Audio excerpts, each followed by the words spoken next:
Hi കൂട്ടുകാരെ, ഇന്നത്തെ തിരുവചനം യോഹന്നാൻ എഴുതിയ സുവിശേഷം 14-ാം അധ്യായം 1 മുതൽ 6 വരെ.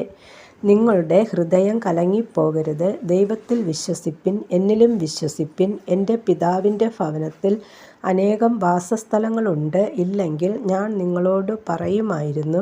ഞാൻ നിങ്ങൾക്ക് സ്ഥലം ഒരുക്കുവാൻ പോകുന്നു. ഞാൻ പോയി നിങ്ങൾക്ക് സ്ഥലം ഒരുക്കിയാൽ ഞാൻ ഇരിക്കുന്ന ഇടത്ത് നിങ്ങളും ഇരിക്കേണ്ടതിന് പിന്നെയും വന്ന് നിങ്ങളെ എൻ്റെ അടുക്കൽ ചേർത്തുകൊള്ളും. ഞാൻ പോകുന്ന ഇടത്തേക്കുള്ള വഴി നിങ്ങൾ അറിയുന്നു.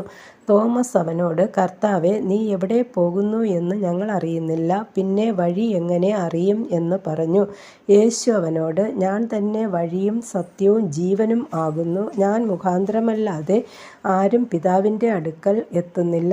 ഈ വായിച്ചു കേട്ട തിരുവചന ഭാഗങ്ങളാൽ ദൈവം നമ്മെ ഏവരെയും സമൃദ്ധിയായി അനുഗ്രഹിക്കുമാറാകട്ടെ. ആമേൻ.